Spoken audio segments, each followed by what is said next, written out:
Chapter 10 of Miss Pym's Camouflage. This recording is in the public domain. Miss Pym's Camouflage by Lady Dorothy Stanley. Chapter 10. She awoke in morning sunshine to the prattle of children. Two little mites were peeping at her from behind the granite boulder. When she opened her eyes they shrank back like frightened mice. Miss Pym sat up and called to them, smiling, letting down her still abundant hair, which she brushed vigorously. This homely act proved reassuring. The two very young children crept doubtfully towards her, and sat down solemnly at a safe distance to watch the strange woman doing her toilet in the woods. The elder girl, about 6 years of age, carried a patchwork bag in which rattled a few acorns, and some thin white roots, which she drew out and commenced gnawing. Miss Pym noted the unhealthy pallor of their skin, the emaciation of legs and arms. This was starvation indeed. She brought out a packet of chocolate from her bag and held out 2 pieces. The children shrank back. "Chocolate," said Miss Pym. "Chocolate for dear little girls." They wriggled a little nearer. "Is it good to eat?" whispered the elder girl. Again Miss Pym felt a shock. These little ones were too young to remember pre-war days when French children ate chocolate. "Yes, this is very good. Goûtez," persisted Miss Pym. 2 claw-like dirty little hands were put up, then as suddenly drawn back. "No, no, it is poison," said the elder girl. "Jeanette, you must not take it." Miss Pym was horrified. "Oh, you poor children, how can you even think of such a thing?" she cried. "The wicked Boche drop poisoned bonbons from aeroplanes," replied the elder child gravely. "Mother says we must never eat what they give us. But I am not German, I am English. We love little children, and we are coming to save all the mothers and fathers and children here." The little girls looked wise and doubtful, but when they saw Miss Pym eating, they again put out their hands. This time the chocolate found its way to the baby mouths, but again the elder sister put up a warning hand. "Jeanette, give me that gâteau," she said gravely. Miss Pym began to feel indignant. "Your little sister is hungry. Let her eat. It is very good." "It is very good, and I am hungry," said the mite, giving up the chocolate to her sister Marta. "Why do you take it from poor little Jeanette?" asked Miss Pym almost tearfully. "Mamma is hungry, and Petit Frere is hungry," said Marta, with a little twist of the mouth, as of repressed grief. "Oh, you poor dear little things! Eat what you have, and I will give you the rest of this packet, and some money for your mother." In happy confidence the children now sat quite close to Miss Pym. They stroked her dress, and Jeanette even kissed the bag which had carried that wonderful chocolate. "Are the Boche all wicked and cruel?" asked Miss Pym. "They are very bad people," said Marta emphatically. "They like breaking things and burning things. They hurt people and laugh." Little Jeanette, licking her fingers carefully, repeated, "They hurt people and laugh." "They like to make little children cry," continued Marta, "because children cannot strike back. They killed Madame Veuve Bouchon because she struck a Boche.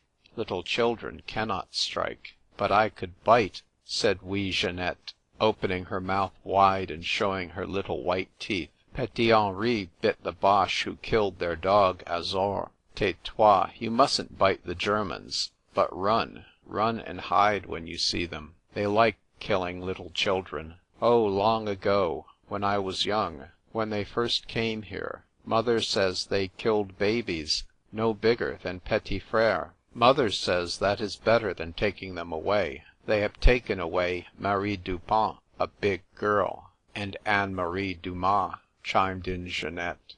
"Yes, and Nicolette Leroy. They took them away from their mammas. They cried, oh, how they cried, and the Boche laughed. Madame, they are very wicked people. If they see you, they will kill you." "Yes," re-echoed Jeanette, licking the paper the chocolate had been wrapped in. "Yes, they will kill you, and then they will laugh and sing." "If Madame has nothing more to give us, we will go back to Mamma," said Marta sedately. The chocolate and the money were fastened in some recess of Marta's ragged bodice with a crooked pin, and very softly the two little girls slipped away behind the granite boulder. Miss Pym turned back to her bag. She replaced her hairbrush, and then fastened her rucksack to her shoulders. A shadow fell across the rock. Looking up, she saw a huge German soldier. "Ach, so!" he exclaimed. Here was a prize,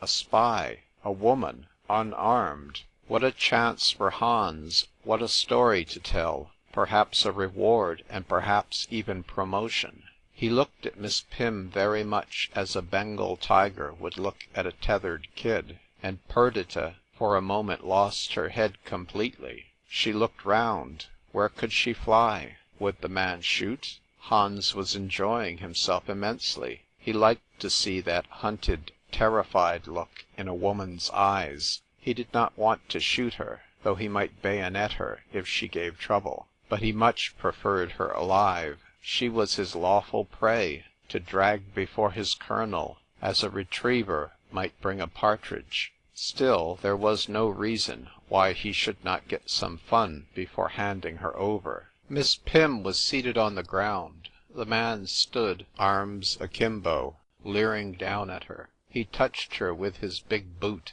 She shrank back. He turned her bag over with the toe of his boot. She snatched it up. There is money in the bag, thought Hans, and that I shall keep. Here, hand over the bag, and the sack on your shoulders, cried Hans. It was fun to see his victim press herself against the stone. Himmel, how easy it would be to run her through. Perhaps if she had money, that would be best. Run her through the body, and leave her there. Whilst these thoughts took shape in his slow-working brain, Miss Pym, recovering herself, bent her head back and disappeared, but remained immovably pressed against the boulder, staring up at the blank face of Hans, who glared at her with unseeing eyes.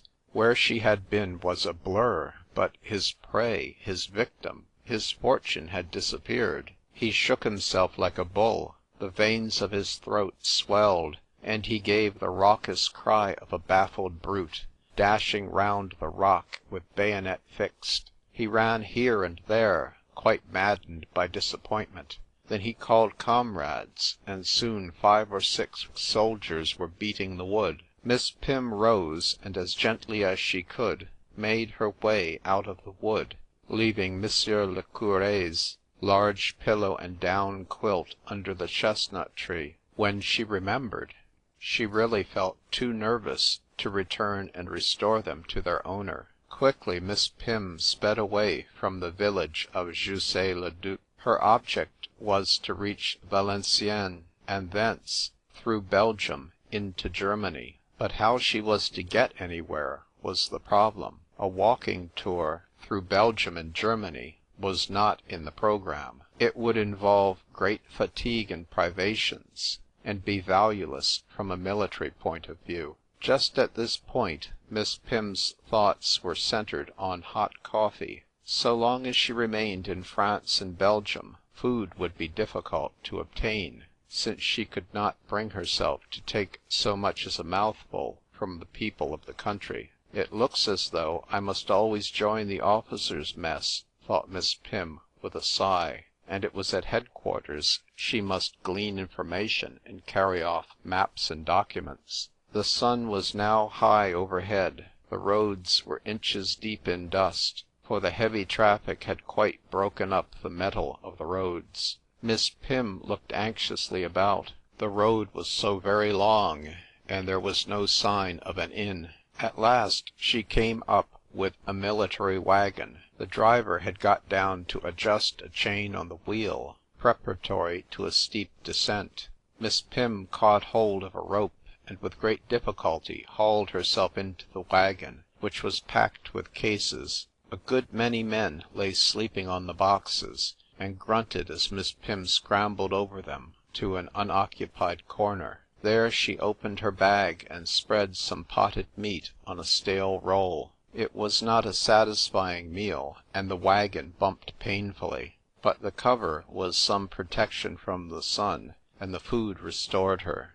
Two young soldiers were talking of the war, small men, with a broad Slav type of head, gentle-looking animals, with mild blue eyes. They talked of the fighting on the British front, in tremulous gutturals. They are terrible, those soldiers. They give you no rest. They kill you everywhere, underground, overhead, all round. There is no escape. I tried to get over to those British devils. I hear they feed you well and are kind, and you need not work or fight any more.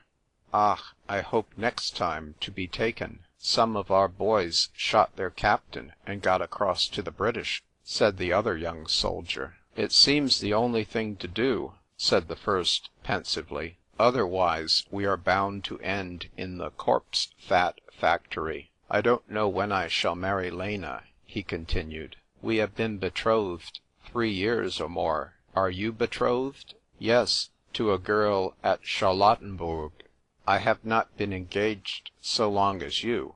I fixed it up when I was last home, wounded. See, I have her picture. She has sweet eyes, appealing eyes, like a girl I had to bayonet in France in 1914. I did not mind killing the father or the mother, but she had such appealing eyes. I suffered when I ran her through. So you are betrothed to this girl as a sort of reparation, said the other, laughing. Well, something of the sort, said the young German, kissing the photograph before he replaced it in an inner pocket. Miss Pym shuddered. Her sense of repulsion for these savage brutes caused her a sense of physical nausea. Decidedly, she must frighten them off the wagon. So leaning forward in their direction, she said slowly and clearly in German, "You killed my father, you killed my mother, and then you killed me. Shall you escape punishment?" Wide-eyed with terror, the young soldiers looked at each other.